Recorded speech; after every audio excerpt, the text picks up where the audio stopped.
नमस्कार आज यही खास एक्सप्लेनर को आपण मानकु स्वागत सीधा सड़क प्रसंग को आसिबा आज आमे नवम श्रेणी ज्यामितिर द्वितीय अध्यायर एक चमत्कार विषय उपरे आलोचना करिबा आउ ताहा हेउछि त्रिभुज मानकर सर्वसमता। आज्ञा हाँ यह केवल किछि निरस गाणितिक सूत्र नुहे बरं आम चारि पाखरे थिबा आकृति गुड़िक किपरि परस्परर संपूर्ण एवं अभिकल नकल होइठांती ताहा प्रमाण करिबार एक अति सुंदर कला। तेबे चालंतु विलंब नकरी ज्यामितिर ही निखुण दुनिया को आविष्कार करिबा। आलोचना आरंभ करिबा पूर्वरु पिलादिने शुणिथिबा सेही पंचतंत्र काहानी कथाटिके मने पकांतु त भासुरक सिंह ओ चतुर ठेकुआर गप। एठारे एक गुरुत्वपूर्ण दृश्य थिला जेतेबेले सिंहटी कूओ भितरे निजर अभिकल प्रतिबिंबकु देखि ताकु अन्य एक सिंह बोली धरि नेइथिला। सेही पाणीरे थिबा प्रतिबिंब थिला तार एकदम निखुण नकल। ज्यामिति रे ठीक एही भଳି अभिकल समानता देखिबारे एक निर्दिष्ट उपाय अछि जहा भ्रम सृष्टि करे नाही बरं गाणितिक सत्यकु प्रमाण करे। प्रकृतरे एही सर्वसमता बा इंग्राजी रे जहाकु कॉन्ग्रुएंस कहा जाए ताहा कौन जेपरी सिंहर प्रतिबिंब तार संपूर्ण समान थिला ठीक सेहीपरि जदि दुईटी ज्यामितिक आकृति आकार एवं आयतन परस्पर सह संपूर्ण समान हुअंती तेबे आमे सेमानंकु सर्वसम बोली कहू। एहा एमिति एक अवस्था जेउठी गोटिए आकृति को नहीं अन्यटी उपरे रखिदेले दुईटी जाक संपूर्ण भावे मिसिजिबे। एबे एही स्क्रीन रे थिबा तुलना को टिके देखंतु साधारण समानता आउ प्रकृत सर्वसमता भितरे आकाश पाताल फरक रहिछि। दुईटी रेखाखंडर केवल लंब समान हेबा गोटिए कथा किंतु सेमाने भौतिक भावरे परस्परर अभिकल नकल हेबा जहाकु आमे सर्वसमतार एही खास चिन्ह दे दर्शाऊ ताहा संपूर्ण अलगा तथा। सर्वसमता माने आकृतिर अस्तित्व ही परस्परर आइडेंटिकल। अच्छा तेबे त्रिभुज क्षेत्र रे एहा किपरि काम करे? दुईटी त्रिभुज सर्वसम हेबा पई सेमानंकर अनुरूप बाहु एवं अनुरूप कोणगुड़िक ठीक भाबरे मेल खाइबा दरकार। गोटिए त्रिभुज रे तीनोटी बाहु आउ तीनोटी कोण अर्थात मोट 6टी जिनिस थाए किंतु सबुठु बढ़िया कथा हेउछि सेमाने सर्वसम बोली प्रमाण करिबा पई आमकु एही 6टी जाक अंश मापिबा आदौ दरकार नाही। केमिति आसंतु देखिबा। एबे आसीबा हमर प्रथम विभागकु मौलिक स्वीकार्य जहाकु आमे बाको बा एसएस नियम बोली कहू। एहा हेउछि हमर जांच तालिका बा चेकलिस्ट। कामटा बहुत सीधा सड़क।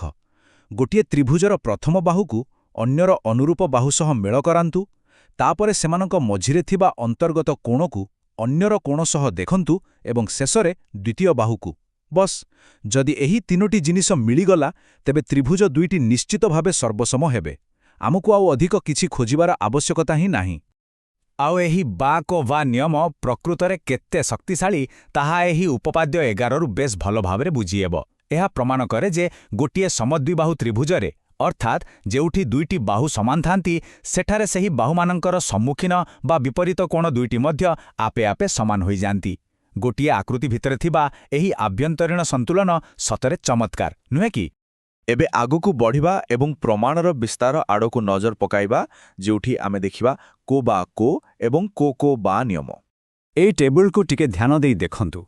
एठारे तीनोटी जाक स्वीकार्य को एकाठी रखा जाइछि। आपण देखि पारुथबे जे प्रत्येकरे अलगा अलगा कॉम्बिनेशन अछि। को बा को रे दुईटी कोण मझिरे बाहु थाए एवं को बा रे दुईटी कोण एवं तापरे एक बाहु थाए। भिन्न भिन्न तीनोटी माप व्यवहार करी मध्य आमे सेही गोटिए फलाफल पहुंचुछे संपूर्ण सर्वसमता। किंतु एठी मनरे गोटिए मजादार प्रश्न आसिबा स्वाभाविक। टिके भाबंतु था जदि दुईटी त्रिभुजर गोटिए भी कोणर मापमुकु जणा न थाए तेबे आमे कोन करिबा? कोन सर्वसमता प्रमाण करिबार बाट सेठी बंद होई जिवो? आज्ञा ना, बिल्कुल नुहे। गणित पाखरे एहार मध्य एक पक्का समाधान रहिछि। आउ सेही समाधान हेउछि आमर परवर्ती विभाग चूड़ांत प्रमाण अर्थात एसएसएस बा सर्वसमता। प्रकृतरे कहबाकु गले एही जांच तालिकाटी सबुठारु सहज। एहा सीधासळख दर्शाए जे जदि गोटिए त्रिभुजर तीनोटी जाक बाहु अन्य एक त्रिभुजर तीनोटी अनुरूप बाहु सह संपूर्ण मेल खाई जाए तेबे काम खत्म। सेमानकर ढांचा संपूर्ण रूपे लॉक होई जाए। एमिति स्थितिरे कोणगुड़िक बाध्य होई आपे आपे समान होई जिवे। माने गोटिए भी कोण नमापि मध्य आमे दुईटी त्रिभुज को आइडेंटिकल बोली प्रमाण करिदेले। वर्तमान आमे पहुंची गले आमर शेष तथा एक खास विभागरे समकोणीय वास्तवता जहाकु कुहा जाए आरएचएस बा सक बा सर्वसमता। 90 डिग्री बा समकोण एही गोटिए नंबर ही सबु किछि बदलाई दिए। यह निश्चित करे जे त्रिभुजटी सीधा छिड़ा होई अछि। ଆଉ ଏହା ଥିଲେ ସର୍ବସମତା ପ୍ରମାଣ କରିବା ଆହୁରି ସହଜ ହୋଇଯାଏ। ଏହାର ନିୟମଗୁଡ଼ିକ ଉପରେ ଟିକେ ନଜର ପକାନ୍ତୁ। ଯଦି ଆମେ ଆଗରୁ ଜାଣିଛେ ଯେ ଦୁଇଟି ତ୍ରିଭୁଜ ସମକୋଣୀ ଅଟନ୍ତି, ତେବେ ଏହା ଆମ ପାଇଁ ଗୋଟିଏ ଗାଣିତିକ ସର୍ଟକଟ୍। ଏ କ୍ଷେତ୍ରରେ କେବଳ ତ୍ରିଭୁଜର କର୍ଣ୍ଣ ଅର୍ଥାତ୍ ସବୁଠାରୁ ବଡ଼ ବାହୁଟି ସମାନ ହେବା ଦରକାର, ଆଉ ଅନ୍ୟ ଯେକୌଣସି ଗୋଟିଏ ବାହୁ ମିଶିଯିବା ଦରକାର। ବସ୍ ଦୁଇଟି ଯାକ ତ୍ରିଭୁଜ ସର୍ବସମ ବୋଲି ପ୍ରମାଣିତ ହୋଇଗଲା। ତେଣୁ ଏହି ପୂରା ଆଲୋଚନାରୁ ଆମେ ଗୋଟିଏ କଥା ସ୍ପଷ୍ଟ ଭାବେ ବୁଝିପାରିଲେ ଯେ ପରମ ସତ୍ୟ ଜାଣିବା ପାଇଁ ଆମକୁ ସବୁକିଛି ମାପିବାର ଆଦୌ ଆବଶ୍ୟକତା ନାହିଁ। କେବଳ ତିନୋଟି ସଠିକ୍ ଏବଂ ନିର୍ଦ୍ଦିଷ୍ଟ ତଥ୍ୟ ଯଥେଷ୍ଟ।